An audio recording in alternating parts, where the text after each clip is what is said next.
had a stare down with Charlie Manson. Serious? And I won. Serious? And I won. Hey everybody, how you doing? My name is Brad Sanders. Ready. Ha ha, very funny motherfucker. And now, ladies and gentlemen, Hello, comedy fans, comedy fiends. This is This Comedy Life. And we are the people who sit around. We're comedians. And we kick the game around about comedy, any and all sorts of comedy, the art of comedy, the craft of comedy, trying to get some work. And today we have a very special guest who is known as the queen of improv. As a matter of fact, she's in Honolulu, where they have named a bar after her, an improv club after her. I'm talking about Shaun Landry Summers, ladies and gentlemen. Hello.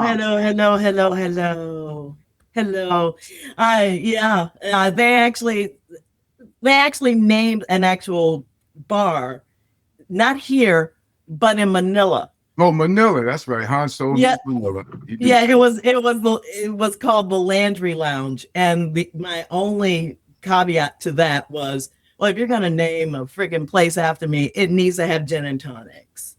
Well, it really does, because it's not a Landry thing, at least for me, if it doesn't have a G&T involved. what did they do? Yeah, they did.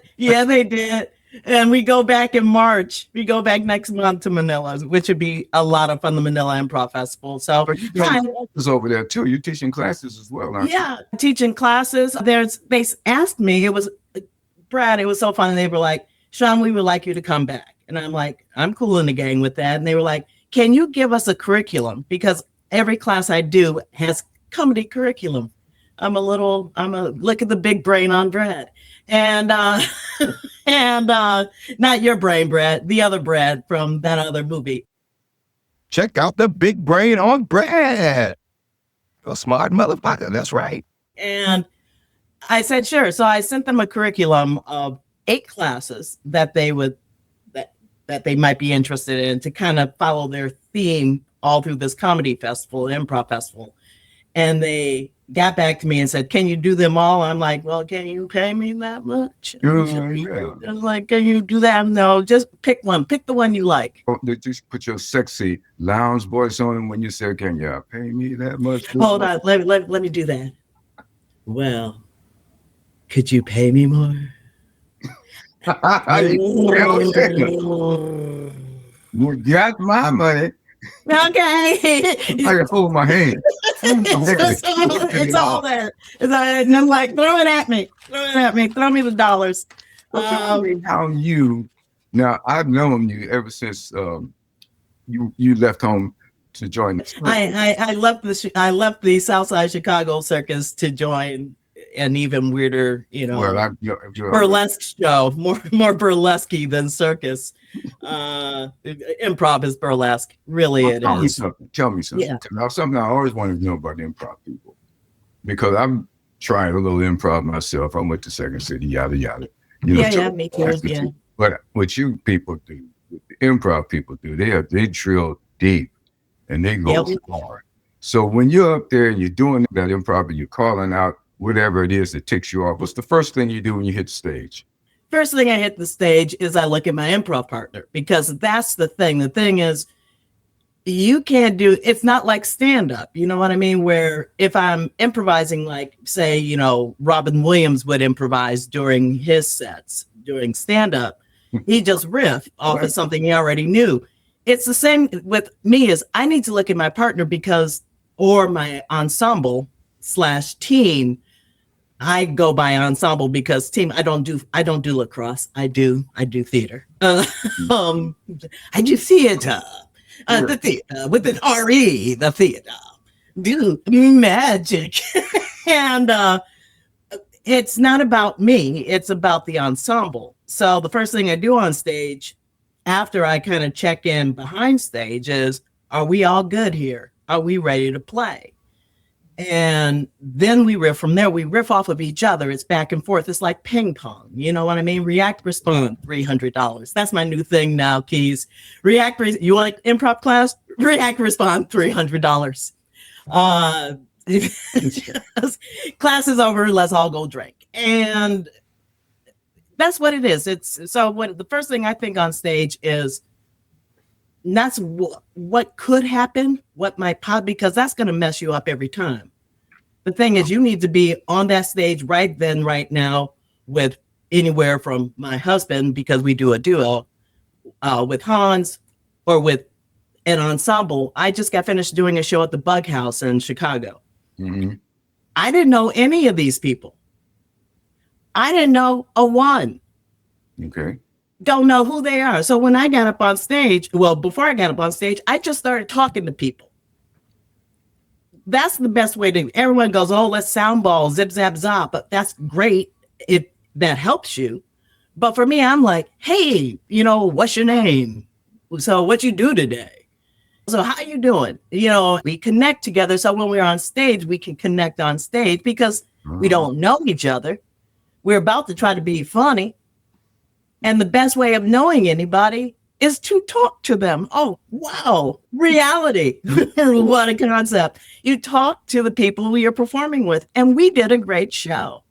It was about corduroy pants.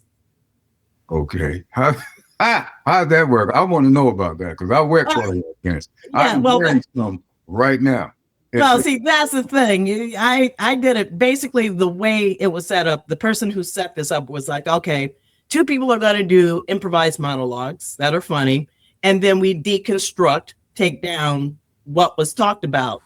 So I was the second person who went up to do a monologue. And the ask was, think of something that you hated back in the day, but love now. And someone said corduroy pants. And I'm just like, I could tell you tales, but me truth is Dre. And I get up and I tell the story of me being on Rainbow Beach on 79th Street. Mom, you knew my mom. My mom, 79th was Sears. Yeah, was Sears on 79th Street by the White Castle. And my mom she goes, go and get yourself, something, keep yourself warm. So I went through the store and I found these cool ass corduroy pants. Okay. They were pretty, and they did the wumpa wumpa. You know what I mean? Yes. Oh, wumpa wumpa. I'm like, I was a big girl and I still am. And I'm like, it kept me warm, but because I was a dumbass back in 1975 when I was 10, I had no common sense. I was the big elephant in the room of Landry's, doctors, lawyers, and this dumbass girl, Okay. And wintertime, I went to rain. I had nothing to wear. So in the middle of summer in Chicago on Rainbow Beach. Oh no. I wore those corduroy pants. Not the roids. I'm just like, I wumpa wumpa on the beach around those nasty ass fish that hang out. No. Like the Eli fish, the little silver, nasty, stinky ones. Oh, the little was I was thinking about the smell that come out. It come out seasonally. Yeah, exactly. Yeah, they're that big. So yeah, smell. And I'm just like, yeah. And everyone's looking at me like, I have no common sense, but that's the only thing. And I said on stage, literally last Wednesday, I believe it was last Wednesday, I said, now that I'm 60, I've done a lot of things. I look back at a lot of things in my life, and this includes corduroy pants. Okay. And I said, until the day I die, I will never, ever wear again corduroy pants. And handed it there, and then it just became this whole thing with different scenes on, wearing these corduroy pants, sitting in the sun. One of the dudes, he worked at Second City. One of the dudes, I'm really far away from my friend, and I'm like, we're on the beach. Why are we so? I'm like, I'm sweating. I'm stinky. I'm funky. I'm like, we are not hot. Because, but we're pretty 50 feet away. And then this dude came on catching a football. It's like, hey girls, how you? Walks off. I'm like, see, he was only 5 feet away. So you listen to, it's like when I say 50 feet, he comes up close and says, ew. I'm like, see, he's only 5 feet. And her chair was so far away from me on stage. She's like, but we're best friends. I'm like, if you're my friend, why are you so far away? You look at your environment, and she goes, because we stink. I'm like, exactly. And that's where we got it. It was a lovely thing, something you can write, something you can take that improvising and write it into a sketch. That was sketch worthy. I did a funeral then it kind of went off onto tangents, conspiracy theorists. It was just so much fun. VR.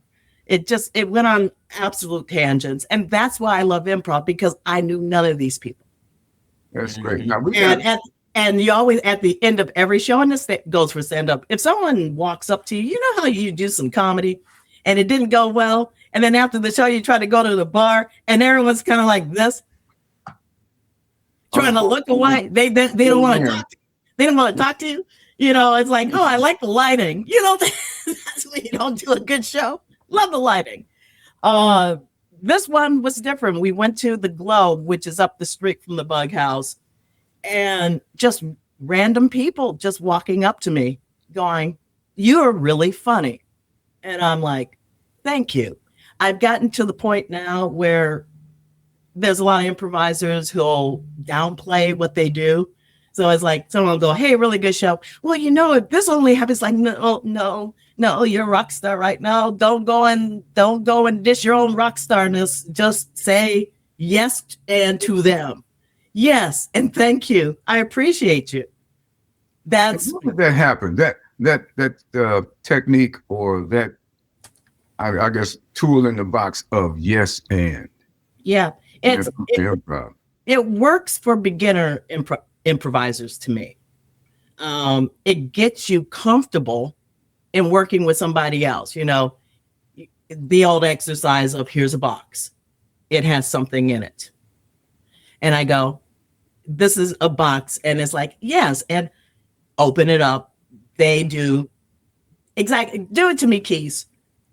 Let me tell the people who this other gentleman is over here. This is Yogi Marquis, and he's also, in addition to many other skills he has, an improv actor. So yes.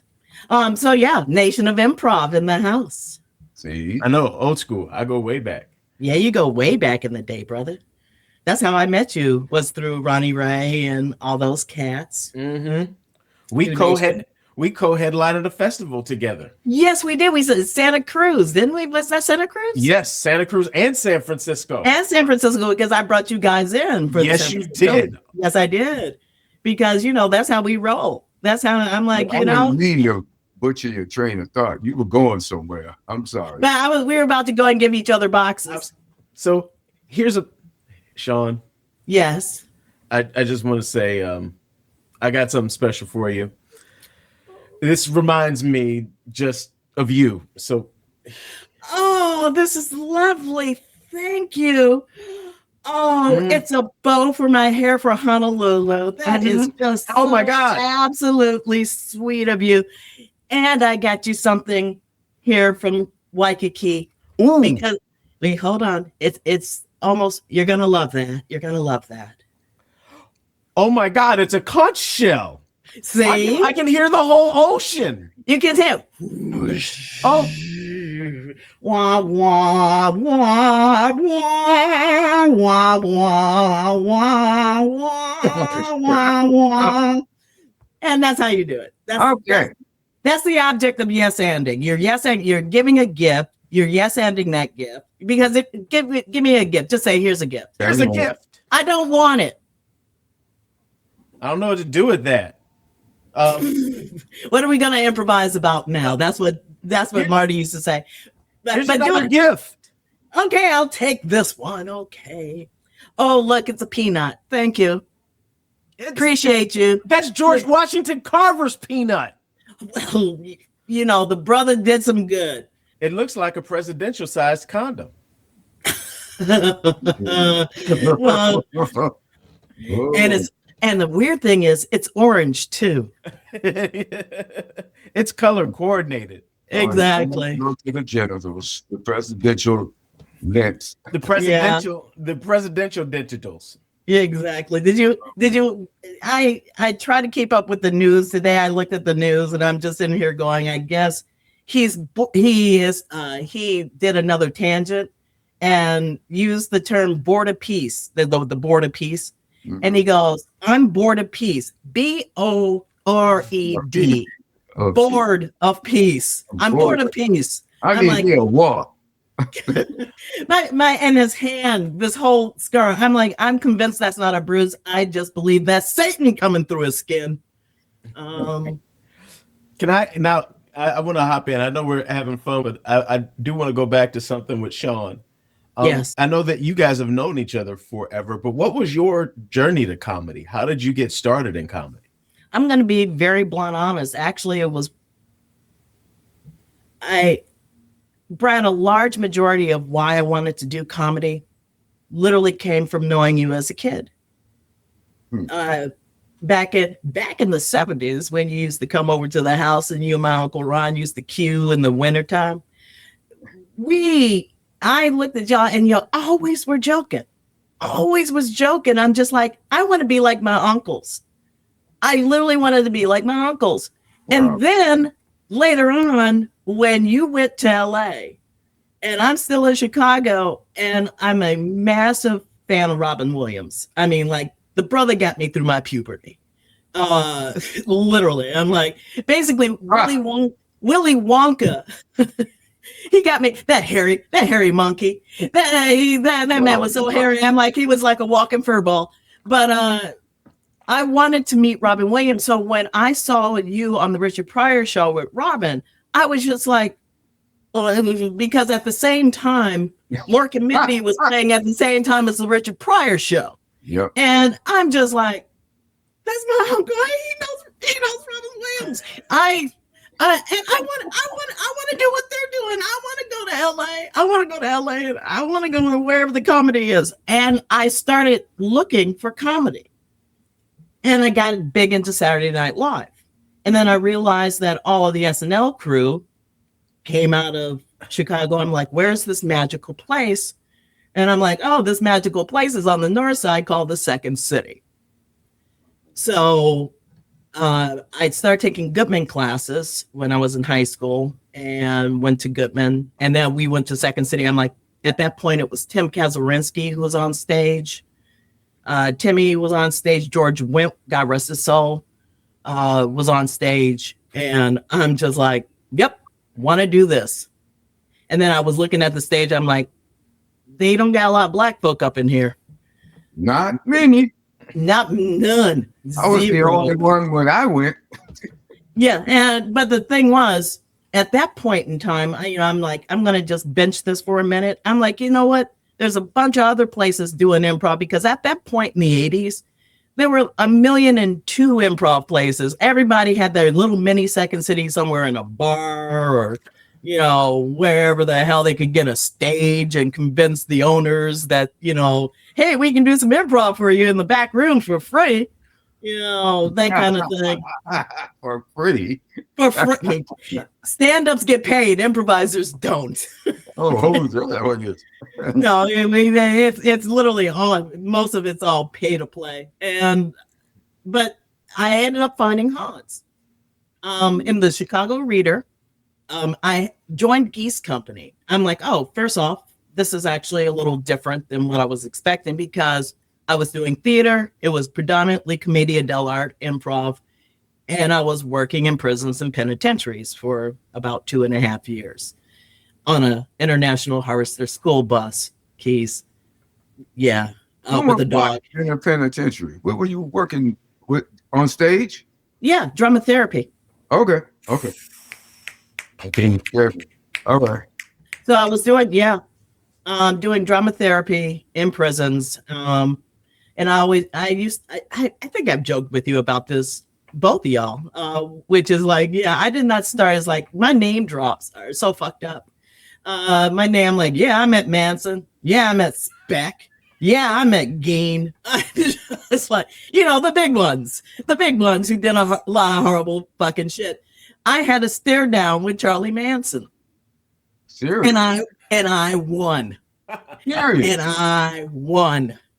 Welcome to my world. I'm just like, Okay, I gotta hear that story. all right. You gotta do the bit.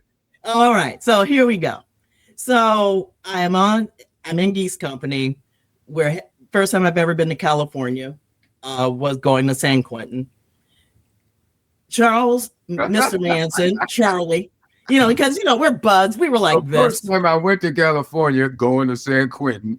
Yeah, going to San Quentin. I'm just like, so we went to San Quentin and we're doing this fucking show. And we set up our set. First off, there was a guy there. No, it was Vacaville. No, it wasn't San Quentin. It was Vacaville. Oh, she's running the whole strip down now. Yeah, I'm just like, no, that was Vacaville because they moved Manson into Vacaville because somebody set his ass on fire in San Quentin. To get this to the Beatles Helter Skelter because, yeah. So he was in Vacaville. We set up this set, and the first thing they put a rope around us so the prisoners couldn't get to us. But this one guy wasn't having it. He had the entire San Andreas fault tattooed on his fucking back. He had his own goddamn chair. He pulls up the chair, he puts it underneath the thing, and he sits center stage. And I turned to John Bergman, who's the artistic director, and I go to Bergman, I go, there's a inmate that's sitting center stage. What do we do? And he goes, well, he's part of the show. So we played around him. He was in scenes. He just wanted to be part of the action. So I'm like, okay, great. This is balls. So after the show, we're taking down the set, and one of the security guards. What are they called? Screws.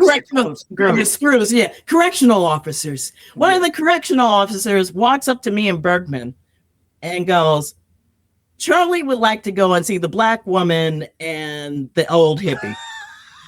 Yeah. And I had just finished reading Bugliosi's Helter Skelter. And I looked at this dude, this correctional officer, and I just went, Charlie who? And he goes, Charles Manson. I'm like, are you fucking what can this crazy, and because his whole thing was black people are going to take over the fucking world or whatever, and we need to stop it. So he goes into the fucking desert and does that bullshit. And then because black folks don't know how to do anything, he's going to rise up out of the desert like the fella, rub us on our woolly little heads, and then go and put us in place. And Charles Manson would be king of the world. So he wants to talk to my black ass. So now I'm 19 at this point, 18, 19. And I literally go into Lisa Landry mode. I just got my arms folded. I'm just like, I have nothing to say to you, you crazy piece of shit. And Bergman's loving it. So John starts talking about the monkeys.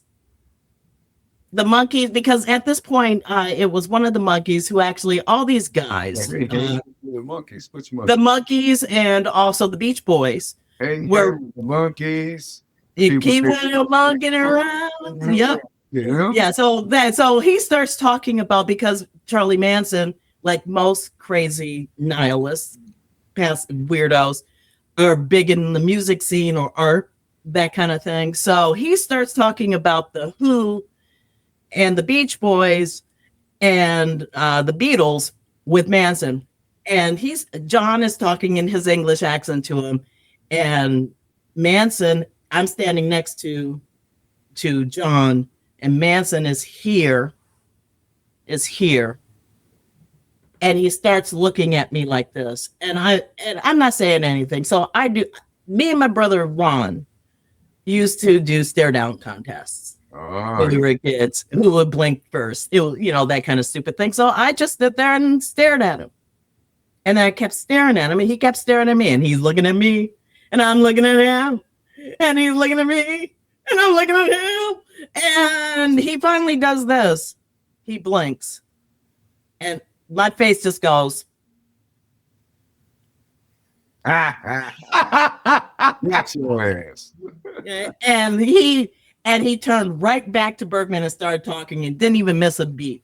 Was still listening. I mean, Charles Manson was crazy, but he was brilliant. He was brilliant and crazy, and he was a killer. And you know, he wanted his own cult.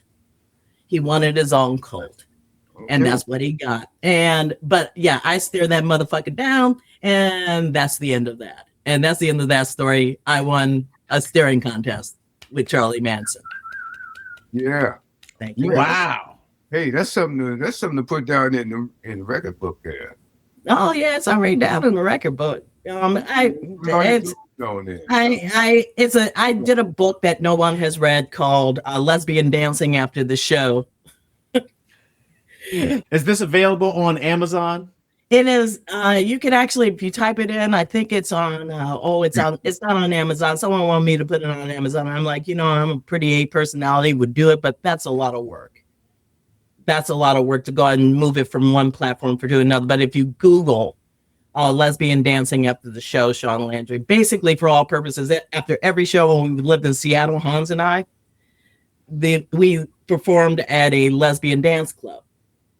So we would go, hey, we're the Underground Theater Conspiracy. Remember, we're here every Friday and Saturday nights. And don't forget, lesbian dancing after the show. And then we would have to pull all of our stuff up, put it into a closet, and then lesbians would dance for the rest of the night. And there's a book by this title? Lesbian Dance. I said if I ever wrote a book, it would be called Lesbian Dancing After the Show. I have found it. It will be cut into the show. We will see. As an insert. Thank you. Thank you very much. Beautiful cover, by the way. Thank you. I shot that in LA. It's me basically looking stunned with a martini glass and a bunch of women behind me. And it just says lesbian dancing after the show. Shaun Landry, lesbian dancing after the show. And it basically breaks everything down to all the places that I lived in the U.S. Chicago to Seattle, back to Chicago, to San Francisco, to Los Angeles, and now back to Chicago. Yeah. Keys, since you're doing the research, I cannot remember the name of the actual site. Wattpad. Yeah, Wattpad. Yeah. Wattpad was really super popular. Amy Poehler has her book on Wattpad too, but she also has it on Amazon. But yeah, someone got a hold of me and said, "It's like you need to write a book," and I just went, "Okay." So I basically started the whole premise of the book off of all my screwed up Facebook things, which is I started this whole LA thing, the LA casting thingy. Of all these ridiculous friggin' things off of LA casting, looking for someone who's quirky, but like code for. Tell me some of the worst ones. Tell me some of the worst ones on that. The ones that I can remember. Oh my God, so friggin' many. My favorite one was, it was casting for, it's like looking for someone who is slightly ghetto. Oh, shit. Just slightly. Just slightly. Just a whiff of ghetto. Just one gold tooth. Yeah, just a half a gold tooth.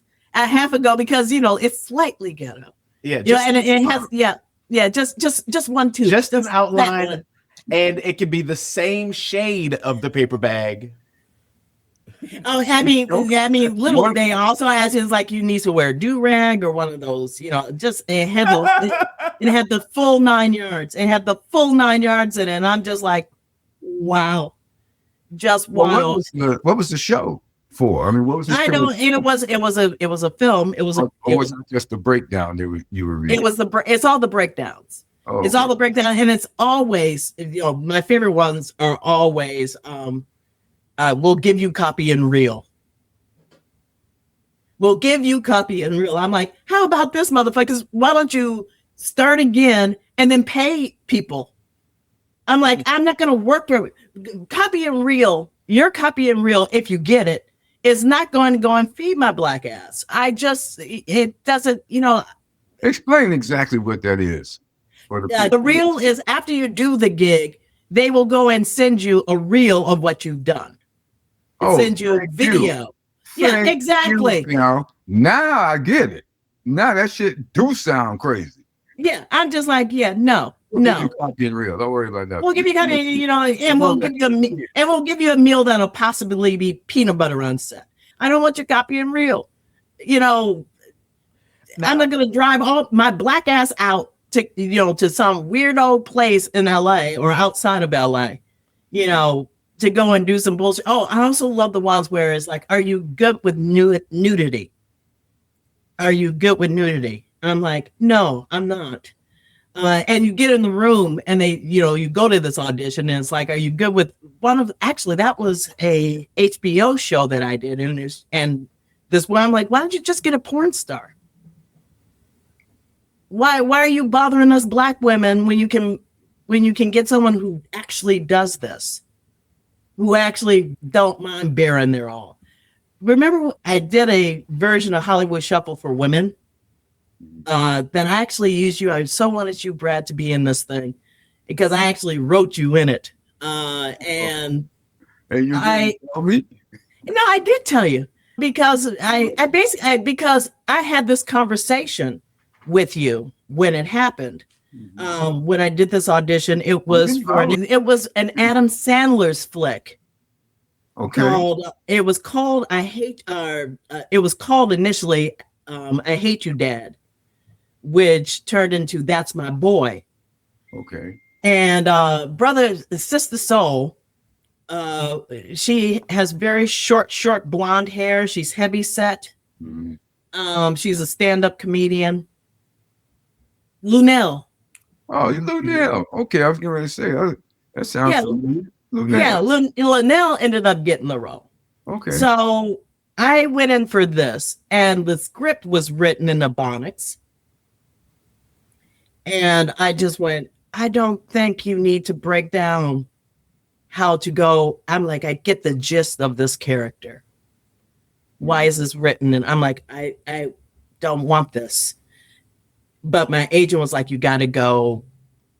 This is Adam Sandler. And I'm like, fine, I'll go. And I'm like, but I'm going to try to quietly not get this role. So everybody who came in, all these black women, as I call them, the usual crew. It's the usual crew of people I see all the time in auditions. It's like, hey girl, how you doing? If you get this one, you get this one. Hey. We're the coolest fucking people ever in a room. But they were all dressed like hoochie mamas and prostitutes and half their junks hanging out. I dress in a full business suit, Brad. You are a troublemaker. Yeah, I am. I dress in a full business suit. And then I walk in the room, and the woman who was casting knew me from Chicago. It's like, hey, you were in We Be Negroes.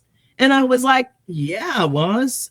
And she was like, I loved your show, and I love Ronnie Ray. And I'm like, oh my God. So we started talking a little bit about We Be Negroes. Mm-hmm. And then I said, why did you bring me in? She goes, I just saw you on the list. I wanted to say hello. And I'm like, and I'm just like, do you still want me to read? And she's screaming, laughing because I'm in a business suit. Right. And I'm just like, and so I read it the way they wanted to. And I said, can I do a second take in an English accent? And I was like, because it's like, ooh, I don't need this bullshit. There was that kind of script. Yeah. So I was like, and I said, excuse me, loves, I really don't need this reprehensible garbage. And she started screaming, laughing. I said, please let Adam Sandler see that. Let me hear you do the bullshit line in the English accent. Darling, it was shite. It was shite. It was absolute shite. So it's shite. It's just, but I was just like, no, I'm like, thank you for having me. And then I leave. I get a call from my agent. They were like, you're on the list to get in. And I'm like, really? Because it was one of those this person gives two shits, literally gives two shites. And it was me and Linnell. And I just went, I think that's when I called you. I'm like, I don't want this. And it was like, don't, and you literally told me, don't do this, Shaun. Don't screw yourself over. Take it and make it yours. That's what you told me, Brad, once upon a time. Wow. So I just went, okay. And then I end up getting a call from the agent themselves and go, I just want to go on. She said, I want to pass from Adam Sandler that he thought you were hilarious. But they went with Linnell, and I love her. She's very funny. Yeah. Linnell is very, very bright. Yeah. As are you. I mean, Linnell ain't no dummy. She seems like a lovely woman. She's a lovely person. She really is. I saw her on Wheel of Fortune. She won that joint. Nice. So yeah, next time I'm going to be like super excited and super stoked. And I won't get it. I've said this to my uncle Ron, as we were in the car. I said, this is the strangest life I've ever known. This is the strangest life I've ever known. And he was like, everybody knew you was going to run away and join the circus. Yeah. I was talking about the circus at 14. I was talking about the goddamn circus at 14. Oh, yeah. And my mom was so fucking afraid when I told her I got into Geese Company, because Geese Company lived communally. So that's how I got to the north side. I was living in Boys Town, Broadway and Cornelia. And they all lived communally in a big international bus. And I was moving out of the house on 103rd Street. And my mom was underneath the kitchen cabinets fixing some shit. And you know how my mom was. And I'm like, Mom, I'm leaving now. And my mom looked out from under the counter and she said, fine, Shaun. Because it's great doing my mom's voice because we sound pretty much the same. I mean, I had to go a little lower for my mom. So it's more, I fine, Shaun, ruin your life. That's what Beverly said to me, Beverly, my mom. And I looked down at her, and in her same cadence, I said, you know what, Mom? I think I will. And when she got Alzheimer's disease, I was at Second City in the Don DePolo space for the Funny Women's Festival. And I brought my mom and Adolph at that point. And my mom, Keys, do you know Jill Bernard? No, I don't know Jill Bernard. Yeah, she's out of Minneapolis. She's going through it right now, obviously. But not a lot of improv, more making sure people are safe and whistles. But but she was there and met my mom. And my mom started talking about, this was before she was diagnosed. And she was like, isn't she funny? Isn't that girl funny? And I'm looking at my mom, and she's like, and then she came up to me when she kind of did have that spark of remembrance when you get Alzheimer's. She goes, I'm so proud of you. And I went, all right, something's wrong. The moment she said that out. Under the Alzheimer's. And tell me, before we get too far away, if you were going somewhere, I'll wait. But I want to. I ain't going. I'm in paradise. I'm in somewhere conversationally. Somewhere you're about to say something else. Before I forget, I want you to tell me more about Geese Company. Okay. It's like geese, like in gooses. Yeah, more than one goose. Okay, geese. And it was named, and Brad. Naggle. Like Geese Company was. Would you like to know the real reason why it was called Geese? Yeah. Amazing actors who could fart and used to do tricks and stunts with their farts. So, like Tom Swift, who is still my best friend, he said, "Sorry, I asked you." It was all about farts. So basically, Tommy Swift, or Thomas Swift now, he sends me Harry and David every year, and it's always written with love from the fag. I swear to God, that's how he signs it. So I have to go and do a double check, and every time I get a package from him, the mail person's like, here? Because they see it on the package. So Tommy used to look up his ass, get a lighter, sing, do da da da da da da da da da da da da da da light fart whoosh. He used to light his farts. Jamie Peck used I used to to. think white people were so free. They just White people are dumb. So entertainment. Jamie, yeah, but anyway, let me finish the story. Jamie Peck used to go, he was a classic pull my finger dude. Like pull my finger, twist my hand, so that was the whole thing. I never did that. I'm just watching all these people do it. I guess one dude, when Geese started, used to fart and goes, oh, the geese sure flew on that. That's how they named the company, because he would fart and go, oh, the geese sure flew on that. And then they had to come up with the excuse PR reason for why they're called geese. And it's for the Australian penal system where they put them on an island and they were called the wild geese. Okay. They had to dig deep for that shit when it was all about farting. That's all it was. Don't try to make it pretty. Let it be. Yeah, it was the same kind of idea for OBM, for We Be Negroes. We were all sitting around in a room, and I was like, we're gonna predominantly all black company. Dante Richardson, God rest his soul, said, why don't we call ourselves the Rainbow Tribe? And I'm like, man, dude, we sound like everyone flavors. That's it's just like that ain't gonna. And then it was Bill Underwood who said, why don't we just call ourselves Negroes and get it over with? And I could not stop laughing. And I'm like, that's funny. I'm like, but we got to class that shit up. So we in French is yes. Yes. And Negroes. We be Negroes. Yes. Yes. We're Negroes. Okay. And I was like, now we have to, I'm like, we can't just say we call ourselves Negroes and get it over with. So I went to France and did the Josephine Baker tip. I'm like, the reason why we're called We Be Negroes is people in African Americans in France did better in that country than in our own country, like Josephine Baker and Fats Waller, and I was like, oh, that's so genius. I'm like, yes. I'm the forward face of We Be Negroes. Yes. And then we go away. There's a million different newspaper articles about We Be Negroes that has that, until finally I just gave up. And Denver, I'm like, look, we thought it was funny. I literally, the only paper that told the truth was the Denver paper. I'm like, that's because they were a mile high. They're hell. That's why there's so many fucking improv truths back in. They call Mile High Improv. They were high too. So our name means something to someone in a million different ways. That's the one thing that was cool about OBN. Let me ask you something. Yeah. What would be your dream gig? My dream gig? Broadway. Ooh. Your big personality. You got the voice. You just I can see you doing it. Hey, we're the voice from Chorus. We hope you like our show.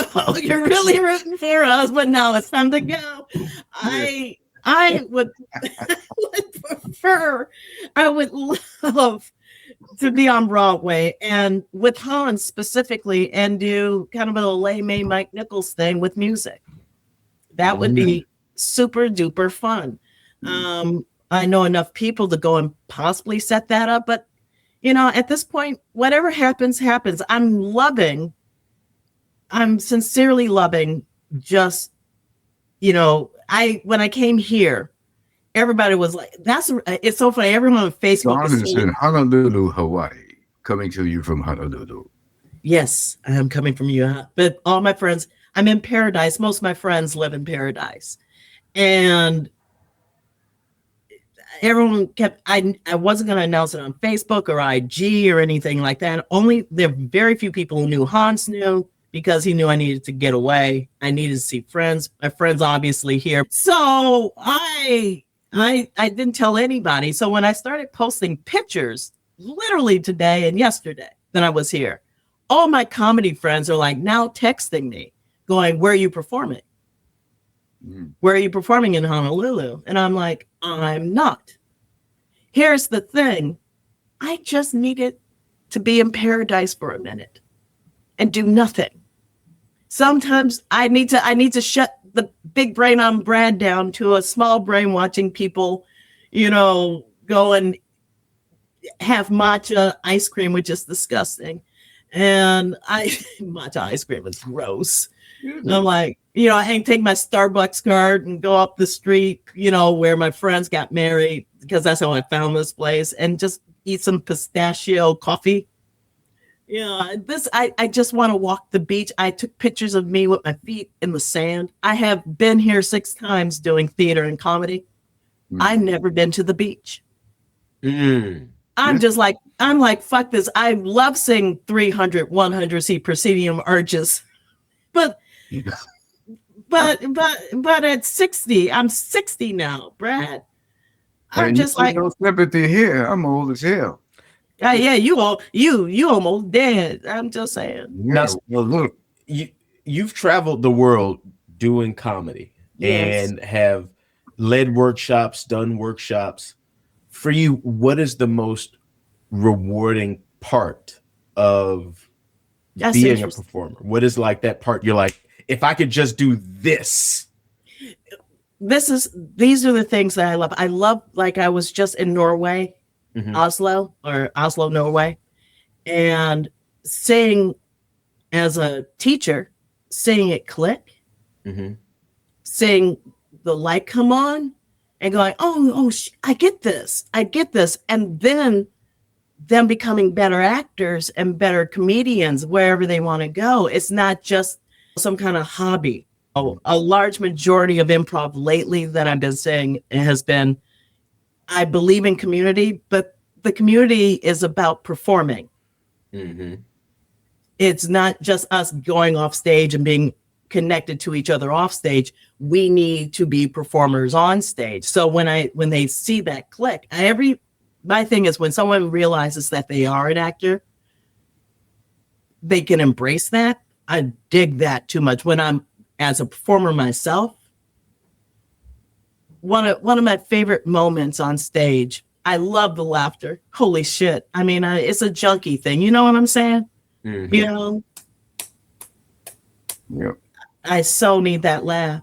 I so need to hear that laugh. The older I've gotten, I can hear it now, because when I was younger, it was nothing but white noise. I'm just going to be back in the day, I'm going to be focused on what I'm doing. Now I can hear it. And I'm like, this is cool. That's cool. But my favorite moment in improv is the connection afterwards, whether it's at a bar or you're going through, and then you start having a conversation about the thing you have talked about on stage. The thing, if it's political, even if it's different political theories, like, I never saw it this way. I've had a lot of conversations with of late, of what's going on in the world, and how it's the conversation of, see, now if you voted for a Black woman, you would have gotten someone much smarter, almost like me. You could have done that. You could have done that. You could have done that. But you thought she was Warren? You thought she was Warren. I just want to thank you for coming to the show. But you still have those conversations. That's the coolest part of everything that I've ever done. Just going across countries, like when I was at Robin Hood in Nottingham. Nottingham, England is wonderful. And just being there and seeing dramatic improvisation, it can still be funny and still look like Shakespeare, or it looks like Moliere, or it looks like, again, the big brain on brain, Hans and I, Beckett, or Mamet, or anybody, the poetry of Maya Angelou. If you're going into Black works and Langston Hughes, you're taking the idea of a playwright or an artist, and then you're playing with it and making it your own too, but in that same sort of style. Those are the things, the stuff I've been saying. There's a crew out of Florida that does, they don't even get suggestions. They just pick a genre and they do it. The last one was the 60s. where they were home. They played two homeless people. He couldn't find his shoes, and she was hearing her dead husband's voice in her head. And it was all set in the 60s. One of the last things they said is like, maybe I'll go and hitchhike and go to that thing that they're doing in New York, upstate New York. I could not stop laughing because I'm in England. I'm an American. They're doing the 60s. Big brain. I know they're talking about Woodstock. Woodstock, yeah. And I'm just like, that's brilliant. Standing ovation. Absolutely brilliant. Absolutely brilliant show they do. Improv, they call themselves. Like, they're the Rinaldis. They're a married couple too, Kathy Rinaldi and her husband. Just absolutely fucking brilliant. These are the things I live for. These are the things for you. that keeps me coming back and they're also my age too. They're a little bit about Hans's age, so almost 70. Mid 60s, late 60s. So what's next for you? What do you want to talk about? What do you want to promote? What do you want to do? Whatever. What do I want to try? Well, here's the thing. We're getting acclimated to retirement at this point. Yeah, we did it. We got old. Hans and I got old. We got old and bought some shit. Oh my God. So we're acclimating back to it's a wild thing, but we'll continue improvising. We're heading to the Manila Improv Festival in March. Greece is on the table. A win in Rome. Don't act like a douchebag. Not from Rome. I would love. Rome is on the table. Nottingham, always back to Nottingham. I want to go and do more shows at the Bug House in Chicago. And the great thing, because I'm all about the nonprofit comedy theaters. And I would love to go and do more shows with Rings. And also do a show with Landry and Summers at the Bug House. Well, and because that space is on Ashland Avenue, North Ashland in Chicago. And the nice thing about Chicago is they come out in the cold. They're used to it. Blood thickens up. I'm like sitting here going, it's 1 degree, and someone right now on a Friday night is getting in their car and going and seeing some comedy because no one gives two fucks in Chicago.